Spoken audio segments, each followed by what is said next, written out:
जय श्री कृष्ण। राधे राधे।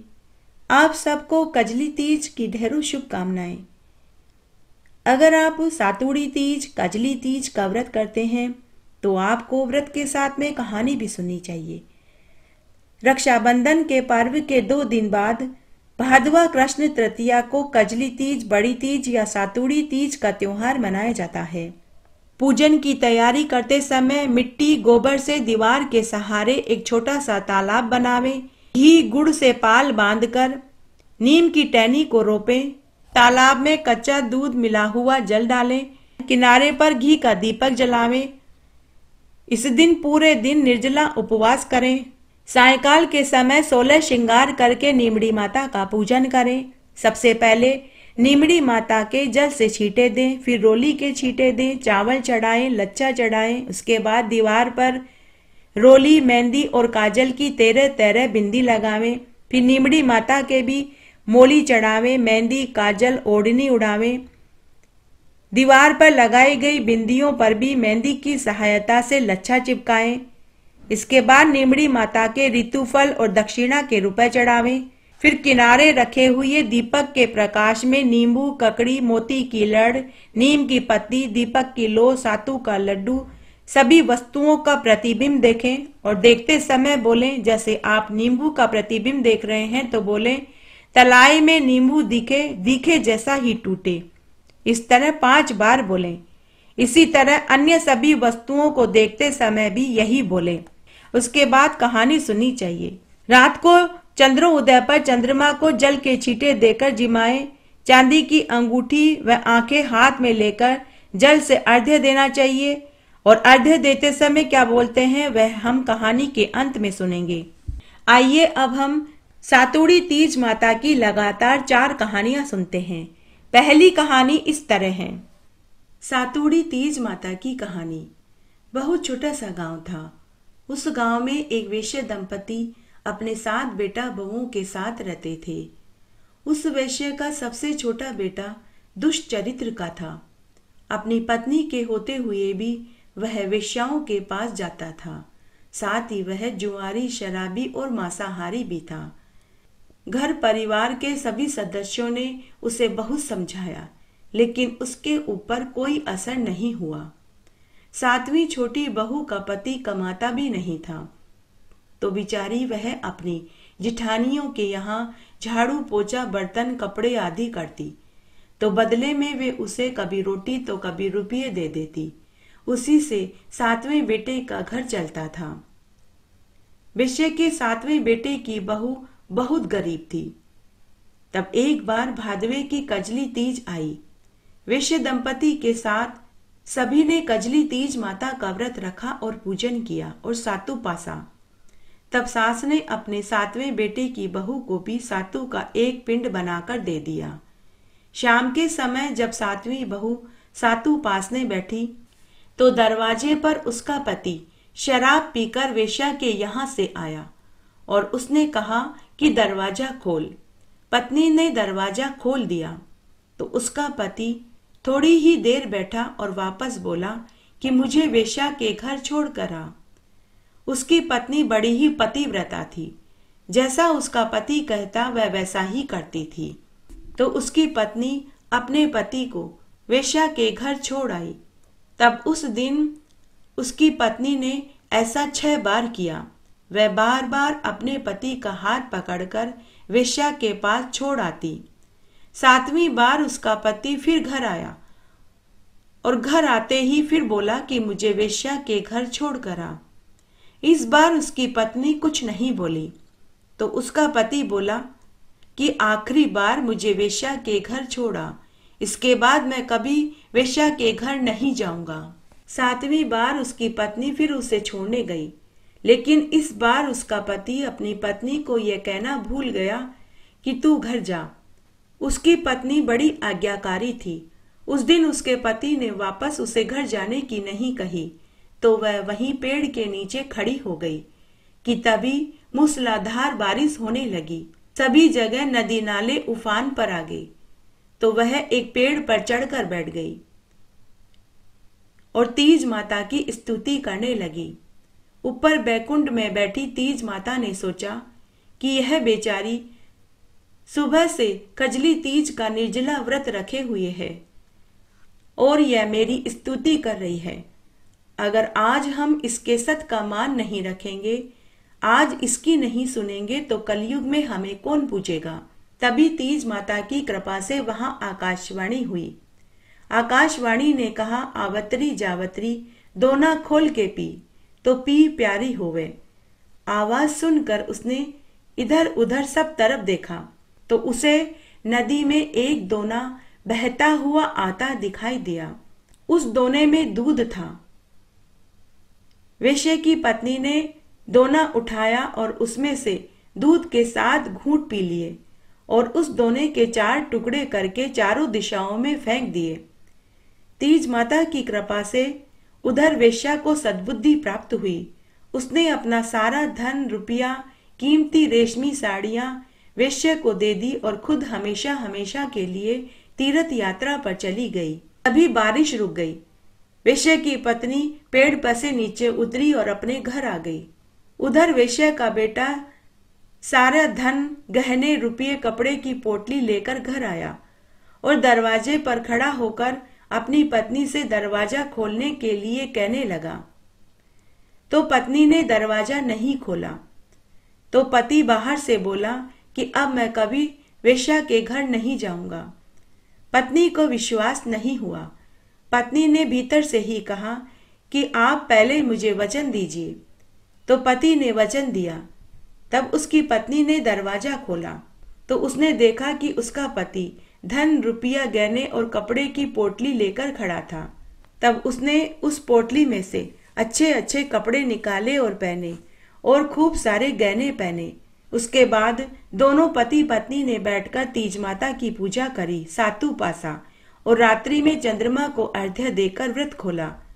दूसरे दिन 7वीं बहू अपनी जिठानियों के यहाँ कामकाज करने नहीं गई तो जिठानियां अपने बच्चों से बोली कि बच्चों जाओ, तुम्हारी काकी आज काम पर नहीं आई, पूछ कर आओ वह काम पर क्यों नहीं आई। बच्चे अपनी काकी के पास आए और बोले कि काकी काकी, माँ आपको काम के लिए बुला रही है। तो काकी ने अपनी जिठानियों के बच्चों से कहा कि बच्चों, अब मैं काम पर नहीं आऊंगी। अब तो मेरे ऊपर तीज माता की कृपा हो गई है। मेरा घर भी धन धान्य से भर गया है। तो बच्चों ने जाकर अपनी माँ से वही कहा जो काकी ने कहा। बच्चों ने जाकर अपनी माँ से कहा कि माँ, काकी अब काम पर नहीं आएगी। उनका घर तो धन दौलत से भर गया है। काकी कह रही थी कि उनके ऊपर तो तीज माता टूटी है और काका भी घर पर है। काकी तो गहनों से मंडी पड़ी है और सुंदर रेशमी साड़ी पहने हुए है और काका भी घर पर हैं और दोनों हंस हंसकर बातें कर रहे हैं। जब उसके सास ससुर और जेठ जिठानियों को इस बात का पता चला तो उन्हें भी बड़ी प्रसन्नता हुई। ये तीज माता जैसे वेश्या के 7वें बेटे की बहू के ऊपर प्रसन्न हुई, उसका घर खुशियों से भर दिया, उसे पति का प्यार दिया, उसका दाम्पत्य जीवन सुख में किया, वैसा सबका करना। कहानी कहने वाले का, सुनने वाले का और हुक्कारा भरने वाले का। एक बार बहुत छोटा सा गांव था। उस गांव में एक जाट था। उसने 2 विवाह किए। दोनों पत्नियों से उसे एक एक बेटी पैदा हुई। कुछ बरस के बाद जाट की पहली पत्नी चल बसी। अब सौतेली माँ अपनी बेटी को अच्छा खिलाती, अच्छा पिलाती और उससे घर का कोई कामकाज नहीं करवाती, जबकि सौतेली बेटी से घर का सारा कामकाज करवाने लगी। उसे फटे पुराने कपड़े पहनने को देती, ठंडा बासी भोजन खाने को देती। इस तरह समय बीतने लगा। तब एक दिन की बात है। भादवा मास की कजली तीज का दिन था। सौतेली बेटी पनघट पर पानी भरने गई। उसने देखा गांव की कुछ औरतें निमड़ी की पूजा कर रही थी। उसने गांव की औरतों से पूछा कि काकी, आप सब किसकी पूजा कर रहे हो और इस पूजा को करने से क्या फल मिलता है। तो एक बुजुर्ग महिला बोली कि बेटी, आज हमने सातुड़ी तीज का व्रत किया है और हम निमड़ी माता की पूजा कर रहे हैं। इस व्रत को करने से कुंवारी लड़कियों को अच्छा घरवर मिले, सुहागिनों का सुहाग अखंड रहे, धन जाने वाले को धन मिले और बुजुर्गों को वैकुंठ का वासा मिलता है।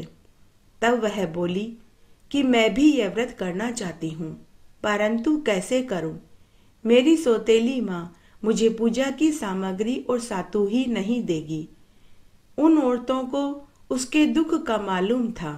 उनको उसके ऊपर दया आ गई, तो वे बोली कि बेटी आओ, तुम हमारे साथ निमड़ी की पूजा करो और यह सातु का पिंड ले लो और सातु पासो, और रात्रि को चंद्रमा को अर्घ्य देकर एक समय भोजन कर लेना।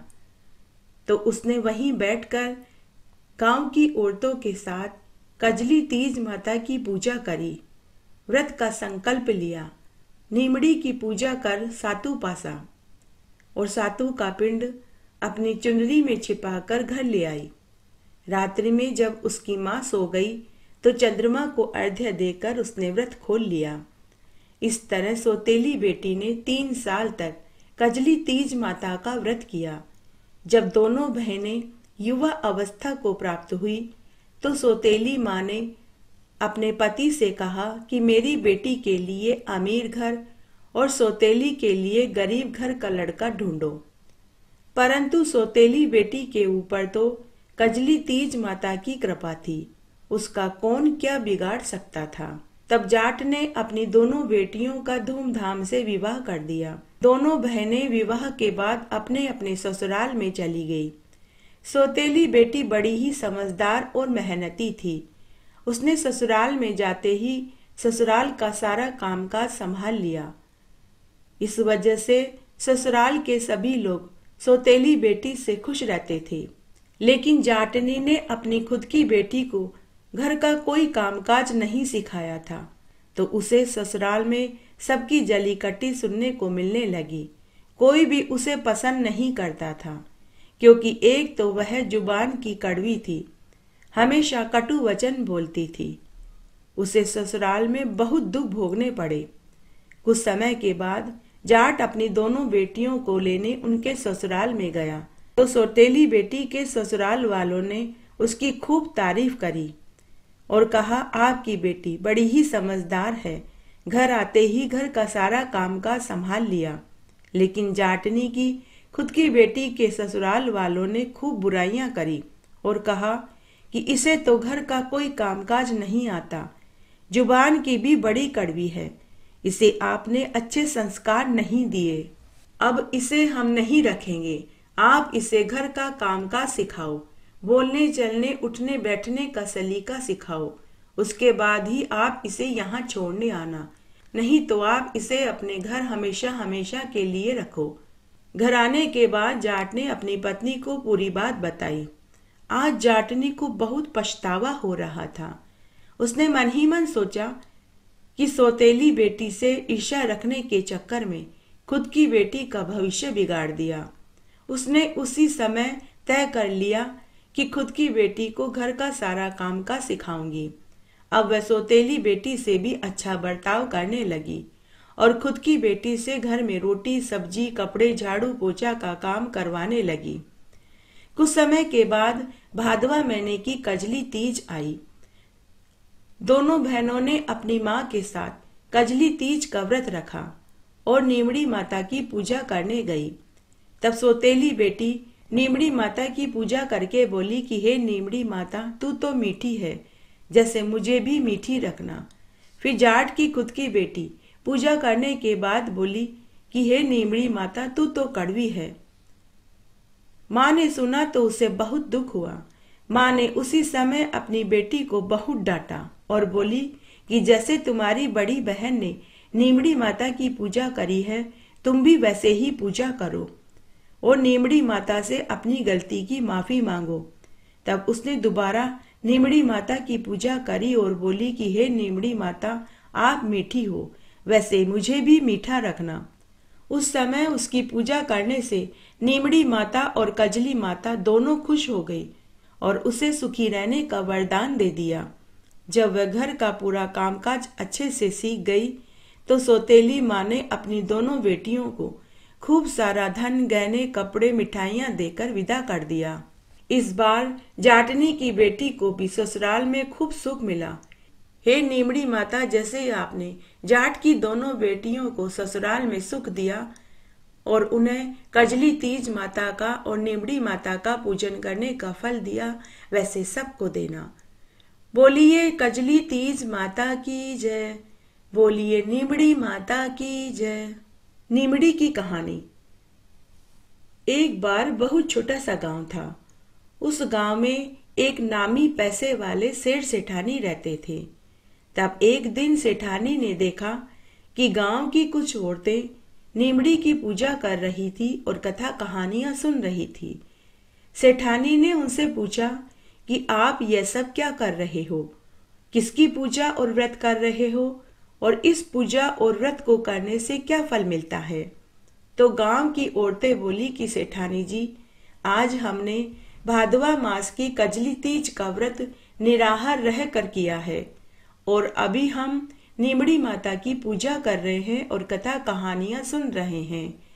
इस व्रत को करने से निसंतानों को दीर्घायु संतान सुख की प्राप्ति हो, कुंवारी लड़के लड़कियों को मनपसंद जीवन साथी मिले, सुहागिन महिलाओं का सुहाग अचल रहे। तो सेठानी उनसे बोली कि मुझे इस व्रत की पूरी विधि बताओ, कहानी सुनाओ। मैं भी इस व्रत को करना चाहती हूँ, क्योंकि मेरे कोई संतान नहीं है। अगर इस व्रत को करने से मुझे पुत्र हुआ तो मैं नीमड़ी माता को सवामन का सातू चढ़ाऊंगी। तब गांव की औरतों ने उन्हें पूजन की पूरी विधि बताई। सेठानी ने उस समय वहीं बैठकर नीमड़ी माता का पूजन किया, व्रत का संकल्प लिया। इस तरह समय बीतने लगा। तब तीज माता की कृपा से 3 महीने के बाद ही सेठानी को गर्भ ठहर गया और 9वें महीने में सेठानी को सुंदर पुत्र पैदा हुआ। लेकिन सेठानी नीमड़ी माता के सातू चढ़ाना भूल गई। इस तरह तीज माता की कृपा से सेठानी को 7 पुत्र हुए। लेकिन 7 पुत्रों का वरदान मिलने के बाद भी सेठानी ने नीमड़ी माता के सातू चढ़ाना भूल गई। इस तरह समय बीतने लगा। जब सेठानी के 7 पुत्र विवाह लायक हो गए तो सेठानी ने अपने सबसे बड़े पुत्र का विवाह भी कर दिया। लेकिन विवाह के समय भी वह कजली तीज माता को सातू चढ़ाना भूल गई। तब फेरों के समय एक नाग आया और सेठानी के पुत्र को डस लिया, जिससे उसी समय उसकी मृत्यु हो गई। इस तरह सेठानी ने अपने 6 पुत्रों का विवाह किया, लेकिन 6 पुत्रों को फेरों के समय काला नाग आकर डस लेता। इस तरह सेठानी के 6 बड़े पुत्र मर गए। अब सेठ सेठानी अपने 6 पुत्रों की विधवा जवान बहुओं को देखते तो खूब रोते। तब उन्होंने तय किया कि अब हम अपने 7वें पुत्र का विवाह ही नहीं करेंगे। जब विवाह ही नहीं होगा तो काला नाग आकर कैसे डसेगा। जब गांव वालों और सगे संबंधियों को इस बात का पता चला तो सभी ने सेठ सेठानी को बहुत समझाया कि इस तरह आप अपने पुत्र को विवाह करने से मत रोकिए। तब गांव के सरपंच ने सेठ सेठानी से कहा कि आप अपने 7वें पुत्र का विवाह जरूर करो, लेकिन बारात में पुत्र की जगह तलवार से फेरे पटकवा लो, ताकि नाग के आकर डसने का डर ही समाप्त हो जाए। तब सभी ने यही सही बताया। तब 7वें पुत्र का विवाह पड़ोसी गांव की एक समझदार लड़की से तय कर दिया गया। शादी की सभी रस्में 7वें पुत्र से घर पर ही करवा दी, जैसे हल्दी, लगन, टीका इत्यादि। लेकिन बारात में 7वें पुत्र की जगह तलवार को लेकर दुल्हन के घर पहुंचे। जब लड़की वालों ने इसका कारण पूछा तो सबने सच्चाई बता दी। लड़की की माँ बड़ी समझदार थी। वह कुमार के घर से काचा करवा और तात लेकर आई। फेरों के समय काला नाग आया तो उसे कच्चा दूध पिलाया, मिठाई खिलाई, इत्र छिड़का और फूल बखेर दिए, जिससे नाग को नींद आ गई। दुल्हन की माँ ने उसे काचे करवे में डाला, ढक्कन लगाकर तात की डोरी से बांध दिया और उस काले नाग को जंगल में ले जाकर छोड़ दिया। उसके बाद विवाह की सारी रस्में पूरी की गई। जब बारात विदा होकर जाने लगी तो दुल्हन की माँ ने अपनी बेटी से कहा कि बेटी, तुझे अपने ससुराल में पहुंचते पहुंचते 3 दिन लग जाएंगे, क्योंकि तेरे ससुराल का रास्ता बहुत लंबा है। तब रास्ते में कजली तीज माता का व्रत आएगा, तो मैं एक थैले में सातू का पिंड और पूजा का सारा सामान रख रही हूँ। रास्ते में कहीं भी नीमड़ी आए तो नीमड़ी माता की पूजा कर लेना और सातू पास लेना और कल्पना निकालकर अपने ससुर को दे देना। उसके बाद बारात दुल्हन को लेकर गांव की ओर रवाना हो गई। उस जमाने में या तो पैदल पैदल जाते थे या बैलगाड़ी में बैठकर जाते थे, तो बारात पैदल पैदल जा रही थी। चलते चलते 3 दिन हो गए। तब तीसरे दिन भादवा मास की कजली तीज का दिन आया। ससुर ने बहू से कहा कि बहू भोजन खा लो। नई बहू अपने ससुर से बोली कि पिताजी, आज तो मेरा कजली तीज का व्रत है, आज तो मैं निराहार रहूंगी। रास्ते में नीमड़ी आए तो आप मुझे बता देना, मैं नीमड़ी माता का पूजन करूंगी। उसके बाद चलते चलते रास्ते में नीमड़ी आई तो नई दुल्हन नीमड़ी माता का पूजन करने लगी, लेकिन नीमड़ी माता पीछे सरकने लगी। तब बहू नीमड़ी माता से हाथ जोड़कर विनती करने लगी और कहने लगी कि हे नीमड़ी माता, आज मेरा कजली तीज का व्रत है, मैं आपकी पूजा करना चाहती हूँ, लेकिन आप पीछे क्यों सरक रहे हो। तब नीमड़ी माता ने नई बहू से कहा कि तेरी सास ने वचन दिया था कि जब मेरे पुत्र होगा तो मैं 1.25 मन का सातू चढ़ाऊंगी। मैंने उसके ऊपर कृपा करी। मैंने तेरी सास को 7 पुत्र दिए, लेकिन वह अपना वचन पूरा करना भूल गई, इसलिए तू उसी की बहू है, मैं तुझे भी पूजन करने नहीं दूंगी। तो नई दुल्हन बोली कि हे नीमड़ी माता, मेरी सास से जो गलती हुई है, मैं उनकी तरफ से आपसे क्षमा चाहती हूँ। मैं ससुराल में जाते ही सबसे पहला काम यही करवाऊंगी कि अपनी सास से उनका वचन पूरा करवाऊंगी और 7.25 मन का सातू आपके चढ़वाऊंगी। अतः अब आप मुझे पूजा करने दीजिए। तब नई बहू की भक्ति और श्रद्धा देखकर नीमड़ी माता ने उसे वचन दिया और साथ ही उसे पूजा करने दिया। तब नई बहू ने नीमड़ी माता का पूजन किया, कहानी सुनी और सातू पासा। रात में चंद्रमा को अर्घ्य देकर व्रत खोला और कल्पना का सारा सामान ससुर को पांव छूकर दे दिया। तब नीमड़ी माता ने नववधू से कहा कि मैं तेरी पूजा और भक्ति से प्रसन्न हुई, तू कोई एक वरदान मांग ले। तो नई बहू ने नीमड़ी माता से कहा कि हे नीमड़ी माता, मेरे साथ मेरी 6 जिठानियों को भी अमर सुहाग का आशीर्वाद दे दो और मुझे कुछ नहीं चाहिए। नीमड़ी माता ने कहा तथास्तु, ऐसा ही होगा। पीछे खड़ा उसका ससुर बाराती यह सब कुछ सुन रहे थे। उसी क्षण सेठ के 6 मृत पुत्र वहां प्रकट हो गए। सेठ ने जब यह देखा तो वह अपनी नई बहू के पांव पकड़ने लगा। तो नई दुल्हन अपने ससुर से बोली कि पिताजी, आप मेरे नहीं नीमड़ी माता के चरण पकड़िए और जल्दी से घर चलिए, सासू माँ की बोलारी पूरी करवानी है। सभी बाराती सेठ और सेठ के 4 पुत्र नई दुल्हन को खुशी खुशी लेकर घर पहुंचे। जब सेठानी की और उसकी 6 विधवा बहुओं को पता चला कि उनके मृत पुत्र जीवित हो गए हैं, तो वे सभी नई बहू के चरण पकड़ने लगे। तो नई बहू बोली कि सासू माँ, भाभी जी, उल्टी गंगा नहीं बहती, आप नीमड़ी माता के चरण पकड़िए, उनके चरण पकड़कर अपनी गलती की माफी मांगिए। और सासू माँ, आपने जो 1.25 मन का सातू नीमड़ी माता के चढ़ाने की बोलारी बोली थी, उसे पूरी कीजिए। यह सुनते ही सेठानी को अपना दिया हुआ वचन याद आ गया। सेठानी ने उसी समय 7.25 मन का सातू बनवाया, नीमड़ी माता के चढ़ाया और अपनी गलती की क्षमा मांगी और गाजे बाजे के साथ सेठ सेठानी अपने 7 बेटों और बहुओं को लेकर गांव की औरतों के साथ नीमड़ी माता के गीत गाते हुए नीमड़ी माता के पास पहुंचे और वहां नीमड़ी माता की पूजा करी और अपनी गलती की क्षमा मांगी। तब नीमड़ी माता ने सेठानी और सेठानी की 7 बहुओं को सदा सुहागवती होने का आशीर्वाद दिया। तब नीमड़ी माता की कृपा से सेठानी की सभी 7 बहुएं पुत्रवान, लक्ष्मीवान और सौभाग्यवती हुई और इस जीवन के समस्त सुखों को भोग कर मरने के बाद बैकुंठ को प्राप्त हुई। हे नीमड़ी माता, जैसे आपने सेठानी की सभी बहुओं को सुहागवती, पुत्रवती, धनवती होने का आशीर्वाद दिया, वैसे हम सबको भी देना।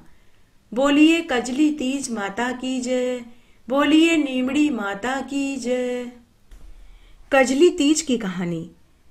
एक गांव में एक गरीब ब्राह्मण था। भादवे की कजली तीज आई तो ब्राह्मणी ने कजली तीज माता का व्रत रखा। ब्राह्मण भिक्षा लेने गया हुआ था। उस दिन ब्राह्मण को भिक्षा में कुछ नहीं मिला। ब्राह्मण खाली हाथ ही घर लौट आया। पति को खाली हाथ आया देखकर ब्राह्मणी बोली कि आज मेरा कजली तीज का उपवास है, आज आप मेरे लिए चने का सातू लेकर आओ। ब्राह्मण ने कहा कि भगवान कहाँ से लाऊं, आज तो भिक्षा में कुछ नहीं मिला। ब्राह्मणी बोली कि कहीं से भी लाओ, चोरी करो, डाका डालो, कुछ भी करो, परंतु आज आप मेरे लिए चने का सातू लेकर आओ। तो बेचारा ब्राह्मण चोरी की नीयत से घर से निकला। तब उसने एक दुकान का ताला तोड़ा। उसने वहां से 1.25 किलो चने का सातू, शक्कर, घी लिया। तभी आवाज सुनकर दुकान के नौकर जागे। उन्होंने ब्राह्मण को पकड़ लिया और दुकान के मालिक के पास ले गए। मालिक ने उस ब्राह्मण से पूछा तो ब्राह्मण ने सब कुछ सही सही बता दिया।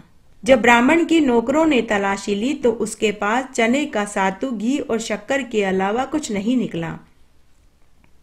दुकान के मालिक को ब्राह्मण पर दया आ गई। दुकान के मालिक ने कहा कि मेरे भी कोई बहन नहीं है, आज से तुम्हारी पत्नी मेरी बहन हुई। तो दुकान के मालिक ने ब्राह्मण को पूजन की पूरी सामग्री दे दी और साथ ही गहने, रुपये, मेहंदी, लच्छा और बहुत सारा धन देकर विदा कर दिया। उधर घर पर ब्राह्मणी अपने पति के आने का इंतजार कर रही थी, क्योंकि चांद निकलने का समय होने वाला था।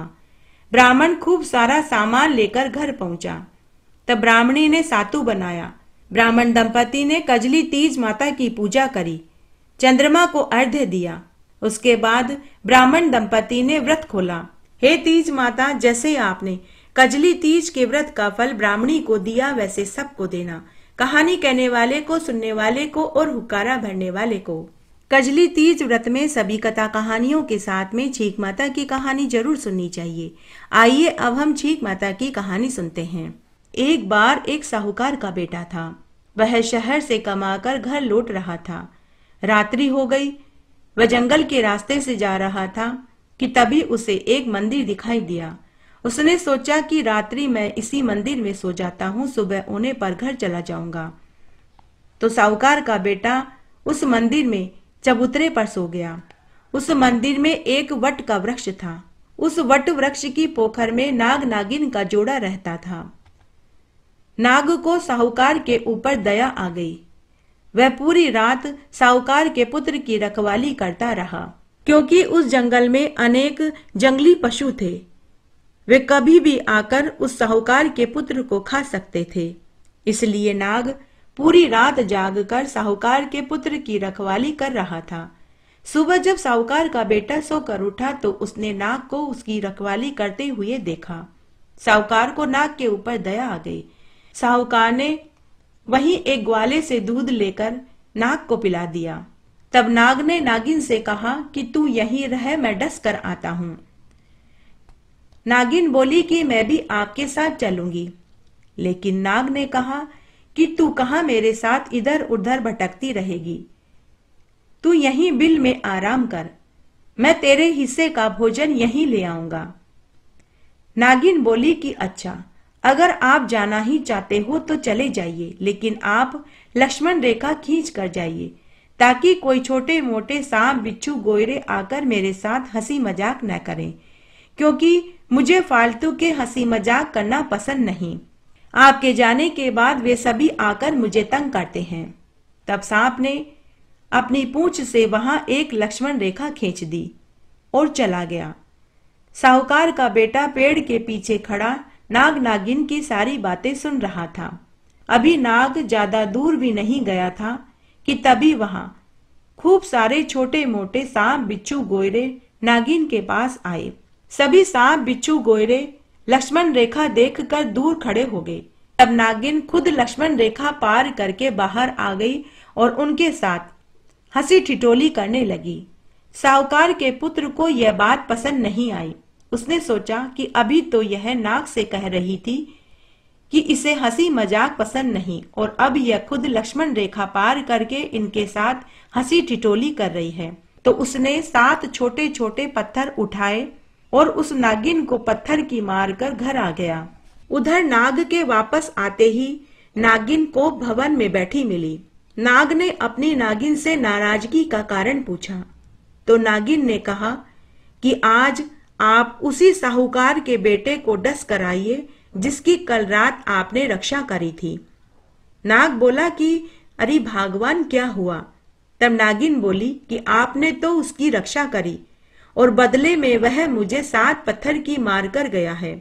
जब तक आप उसे नहीं डसोगे मैं अन्न जल ग्रहण नहीं करूंगी, इसलिए आप उस साहूकार के बेटे को डस कराइए। नागिन की बात सुनकर नाग को भी क्रोध आ गया। वह भी सोचने लगा कि भलाई का तो जमाना ही नहीं रहा। मैंने साहूकार के बेटे की पूरी रात जागकर रक्षा करी और वो मेरी ही पत्नी को मारकर चला गया। जब नाग साहूकार के घर पहुंचा तो उसने देखा संध्या का समय हो रहा था। साहूकार खाना खाने के लिए अपनी माँ के पास बैठा हुआ था। उसकी माँ पंखा झल रही थी और उसकी पत्नी भोजन परोस रही थी। सांप ने सोचा कि पहले मैं इसे भोजन कर लेने देता हूँ, उसके बाद इसे डसूंगा। तो वह परिंदे में कुंडली मारकर बैठ गया। साहूकार की पत्नी जैसे ही खाना परोसने लगी तो उसे छींक आ गई। साहूकार की माँ ने अपनी बहू को भोजन परोसने से मना कर दिया।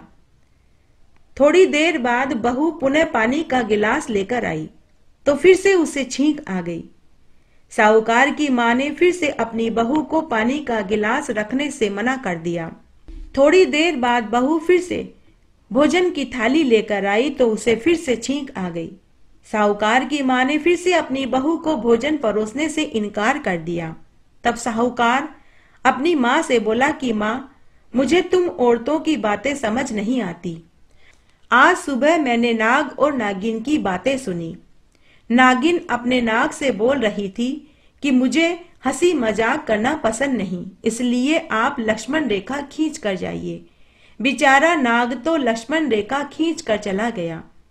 नाग के जाते ही वह नागिन खुद सांप बिच्छू गोयरे अजगर से हंसी ठिठोली करने के लिए लक्ष्मण रेखा पार करके बाहर आ गई।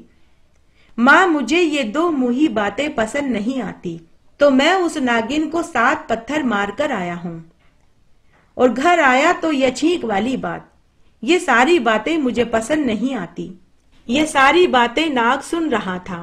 तभी सांप अपने असली रूप में प्रकट हो गया और साहूकार के बेटे से बोला कि मैं तुझसे प्रसन्न हुआ, तू कोई 3 वरदान मांग ले। तब साहूकार के बेटे, उसकी माँ और बहू ने सर्प देवता को प्रणाम किया। तब उसने पुत्र, धन, दौलत और यश मांगा। नाग देवता ने उसे तथास्तु कहा और वरदान देकर अंतर्ध्यान हो गया और वापस अपनी नागिन के पास पहुंचा और अपनी नागिन की नाक काट ली और बोला कि अरे पापीन दुष्ट, तूने तो अपना धर्म भ्रष्ट कर दिया। तूने मुझे झूठी कहानी सुनाई। अगर आज मैं साहूकार के पुत्र को डस लेता तो मेरा भी धर्म भ्रष्ट हो जाता। इस प्रकार साहूकार के घर में छींक का नियम रखा तो साहूकार के बेटे की जान बच गई। इसलिए अगर छींक आ जाए तो थोड़ी देर के लिए शुभ काम को टाल देना चाहिए, छींक का नियम रखना चाहिए। जय हो छींक माता की जय। आइए अब हम गणेश जी की कहानी सुनते हैं। एक बार एक नदी के किनारे पाल, पथवारी और गणेश जी में आपस में इस बात की लड़ाई हो रही थी कि उनमें से कौन बड़ा है। तभी उधर से एक ब्राह्मण का लड़का गुजरा। पाल, पटवारी और गणेश जी ने उससे पूछा कि अरे ओ ब्राह्मण के लड़के, जरा ये तो बता कि हम तीनों में से कौन बड़ा है। ब्राह्मण का लड़का उनसे बोला कि मैं तो बहुत छोटा हूँ, मैं अपनी माँ से पूछकर आता हूँ। ऐसा कहकर ब्राह्मण का लड़का वापस अपने घर आया और घर आकर अपनी माँ से पूछने लगा कि माँ, नदी के किनारे पाल, पटवारी माता और गणेश जी बैठे हैं, उनमें आपस में कौन बड़ा है, इस बात की लड़ाई हो रही है। उन्होंने मुझसे पूछा कि बता हम तीनों में से कौन बड़ा है।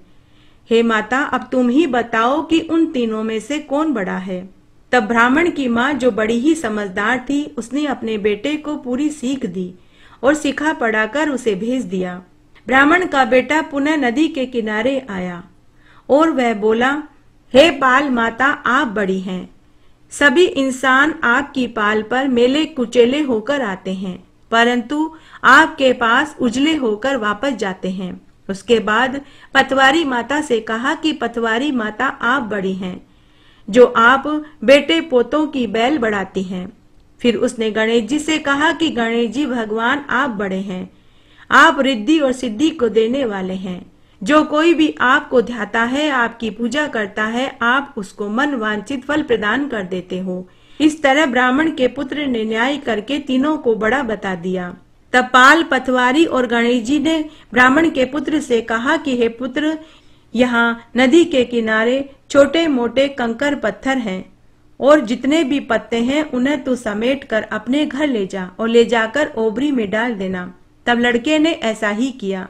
दूसरे दिन ब्राह्मण की माँ जल्दी उठकर घर में झाड़ू बुआरी कर रही थी तो उसे ओबरी में सोने चांदी के सिक्के दिखाई दिए। माँ ने अपने बेटे से पूछा कि बेटे, इतने सारे सोने चांदी के सिक्के तू कहाँ से लाया? क्या तू कहीं चोरी करके तो नहीं लाया है?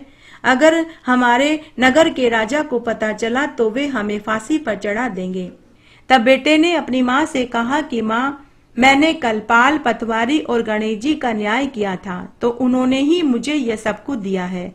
उस ब्राह्मण के लड़के का घर अन्नधन के भंडार से भर गया, बेटे पोतों से भर गया। हे पाल, पटवारी और गणेश जी, जैसा आपने ब्राह्मण के पुत्र को दिया वैसा सबको देना, कहानी कहने वाले को, सुनने वाले को और हुक्कारा भरने वाले को। आइए अब हम रात्रि में चंद्रमा को अर्घ्य देते समय क्या बोला जाता है वो सुनते हैं। चंद्रमा को अर्घ्य देते समय सबसे पहले चंद्रमा के दर्शन करें, रोली का छींटा देवें, थोड़ा सा सत्तू चांद को जिमाएं और कहानी सुनते समय जो आंखें हाथ में लिए थे उन आंखों से अर्घ देवें। थोड़ा थोड़ा जल छोड़ते जावें और यह बोलें, सोना किसी सांकली, मोत्या को सोहार, चौबाती को दीवलो, चार पहर की रात, आम तले मारो सासरो, नीम तले मारो पीर, चारू गेला यूं बवे जय कीड़ी की सीनार, मैं सावामन जोइया सत्तू तीज की रात, सत्तू तीज का चांद न अर्घ देवता, जीवो पूत वीर भरतार। खाना खाने से पहले थोड़े से सत्तू पर रुपए और ब्लाउज, साड़ी आदि रखकर बायना निकाले। अर्घ देकर आंकड़े के पत्ते पर कच्चा दूध और सत्तू रखकर दाहिने टांग के नीचे से हाथ लेकर पासना चाहिए। खाना खाते समय पहला गाज सत्तू में नीम का टुकड़ा रखकर खाना चाहिए, इसे पासना कहते हैं। इस तरह आज मैंने आपको कजली तीज माता की संपूर्ण व्रत कथा सुनाई। आशा करती हूँ यह आपको जरूर पसंद आएगी। मेरे साथ बने रहने के लिए आपका धन्यवाद। आगे आने वाली कथा कहानी के लिए भी आप इसी तरह मेरे साथ बने रहें।